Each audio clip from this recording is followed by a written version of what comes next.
Halo guys, assalamualaikum warahmatullahi wabarakatuh. Perkenalkan nama saya Sylvia Nuraini dari Produk Sedia Gede Bisnis Pangan NPM 12764027. Nah, kali ini saya akan menjelaskan sedikit tentang materi pembelajaran konsumen mata kuliah perilaku konsumen. Nah, kalau menunggu lama, langsung saja kita ke presentasinya. Pembelajaran merupakan proses bagi para individu untuk memperoleh pengetahuan dan pengalaman pembelian serta pemakaian yang mereka terapkan pada perilaku yang akan datang. Nah, kalau pasar harus mengajarkan konsumen beberapa hal. Yang pertama, sifat dan manfaat produk. Yang kedua, di mana harus membelinya. Yang ketiga, bagaimana menggunakannya. Yang keempat, bagaimana memeliharanya. Dan yang kelima, bagaimana membuangnya sesuai tepat. Nah, unsur-unsur yang tercakup dalam sebuah pembelajaran, yang pertama itu ada motivasi, isyarat, dan respon. Motivasi adalah dorongan yang berdasarkan atas kebutuhan, tujuan atau sasaran yang merupakan pemacu dalam sebuah pembelajaran. Nah, yang kedua, isyarat merupakan stimulasi yang memberikan arah, dan motivasi berfungsi untuk mengarahkan dorongan konsumen. Nah, yang ketiga, respon atau cara bereaksi para individu atau konsumen terhadap dorongan atau isyarat tersebut. Hal yang penting diperhatikan dalam pembelajaran yang pertama adalah pembelajaran konsumen, yaitu suatu proses yang berkelanjutan, berlangsung terus-menerus dan tidak pernah berhenti. Dengan belajar, seseorang akan memperoleh pengetahuan baru di mana ia akan menerima informasi melalui panca indera mereka dan berpikir dari pengalaman yang sudah dijalani. Sehingga proses belajar ini akan mempengaruhi apa yang diputuskan, apa yang dibeli, dan apa yang dikonsumsi. Yang kedua, pengalaman memainkan peranan dalam proses belajar. Belajar tidak selalu terjadi karena disengaja, sehingga dapat kita katakan bahwa pengetahuan baru dan pengalaman pribadi juga berfungsi sebagai timbal balik bagi individu dan memberikan patokan pada perilakunya di masa yang akan datang dalam situasi yang serupa. Nah, untuk teori pembelajaran itu sendiri ada dua, yaitu teori perilaku dan teori kognitif. Nah, teori perilaku ini adalah berdasarkan perilaku yang dapat diamati atau respon yang muncul sebagai pemaparan terhadap materi simulasi. Nah, untuk teori kognitif, yaitu belajar sebagai fungsi proses mental yang murni, sering merupakan respon terhadap pemecahan suatu masalah.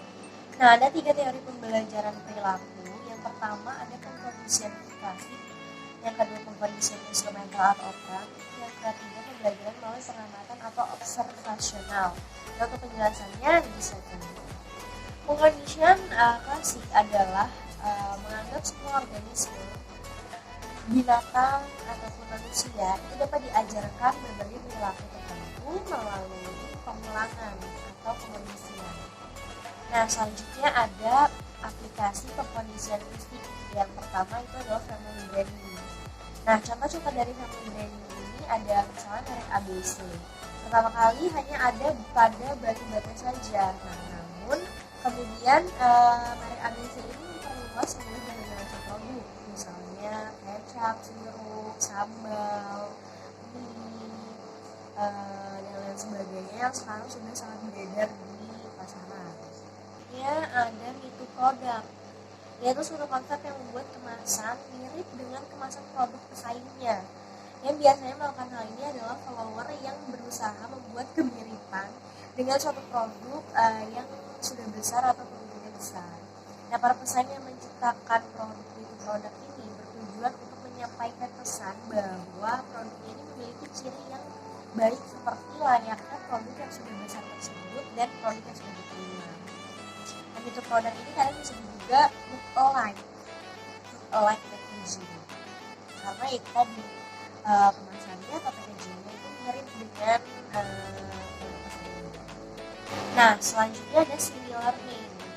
Nah, prinsip dari produk similar name ini yaitu dengan multi produk itu hampir sama, yaitu pesaing ingin membuat citra produknya itu sama dengan produk pemilik besar yang sudah terbesar di mata konsumen.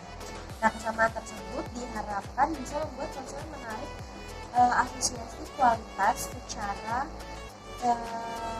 sama antara kedua produk tersebut. Nah, untuk contoh-contoh dari similar ini, pertama ada Oreo versus Oreo atau Borneo, itu termasuk sama juga jenis biskuit. Kedua ada Nyam-Nyam versus Yan-Yan, itu ada snack anak-anak berupa coklat. Terus Tato versus Toho atau produk sanitary. Gucci versus Gucci, produk tes atau aksesori. Nah, yang selanjutnya adalah licensing, yaitu praktek pemberian nama produk atau merek dengan menggunakan nama-nama selebriti atau influencer, desainer, nama produsen, nama perusahaan, bahkan tokoh-tokoh di film kartun yang sudah terkenal.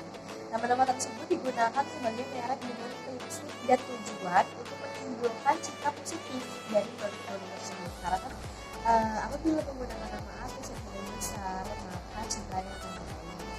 Citra positif yang telah dibangun dari tokoh-tokoh tersebut diharapkan dapat mengalir kepada produk-produk yang menggunakan namanya. Contoh dari produk licensing ini yang pertama ada Healthy Train, yang kedua ada Christian Dior, yang ketiga Charles Jordan, yang keempat Paris Hilton. Nah, yang selanjutnya ada pengkondisian instrumental atau oktan.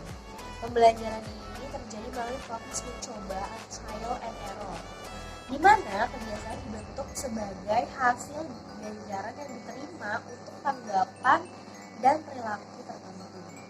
Nah, yang selanjutnya adalah operant conditioning, di mana dilihat dari sudut pandang si konsumen. Ini pengkondisian instrumental itu konsumen belajar dengan mencoba berbagai proses sebelum ia mendapatkan produk yang sesuai dengan keinginannya. Contohnya, misalnya konsumen yang ingin mencoba beberapa merek dan model celana jeans sebelum menemukan model yang cocok dengan bentuk badannya. Jadi sini ada contoh, misalnya ia membutuhkan celana jeans yang baik. Dia mencoba brand A, namun ternyata nggak karena celananya terlalu ketat. Kemudian dia mencoba lagi brand B, ada juga karena terlalu ketat di pinggang. Kemudian dari situ dia mencoba lagi brand C, ternyata ada juga karena terlalu dingin di pinggang. Kemudian yang terakhir dia mencoba brand D, ternyata reward karena ukurannya pas atau sesuai di badan. Kemudian akhirnya dia membeli suatu brand D ini. Nah, selanjutnya masih dalam operant conditioning, itu ada penguatan perilaku yang dibagi menjadi dua, yaitu penguatan positif dan penguatan negatif. Untuk penguatan positif ini, berbagai peristiwa yang memperkuat timbulnya tanggapan khusus. Misalnya, iklan shampoo menunjukkan model dengan rambut yang indah, yang hitam pekat, tergerai indah, yang menyebabkan si konsumen ini tertarik untuk membeli produk shampoo tersebut agar rambutnya terlihat seperti model. Nah, selanjutnya itu penguatan negatif, itu daya tarik yang menekan rasa takut dalam pesan di suatu iklan tersebut. Misalnya, contoh ini pada iklan pada suatu skincare atau produk kecantikan di mana menampilkan iklan dengan kulit keriput, tanda penuaan, sehingga mendorong para konsumen ini untuk membeli produk skincare atau kosmetik tersebut. Nah, selanjutnya adalah pembelajaran model atau visualis model, atau sebuah proses di mana individu mengamati bagaimana orang lain berperilaku dalam menjawab berbagai situasi tertentu dan hasil-hasil berikutnya yang terjadi. Dan mereka meniru suatu model tersebut, melihat perilaku yang diperkuat secara positif ketika menghadapi suatu situasi yang sama.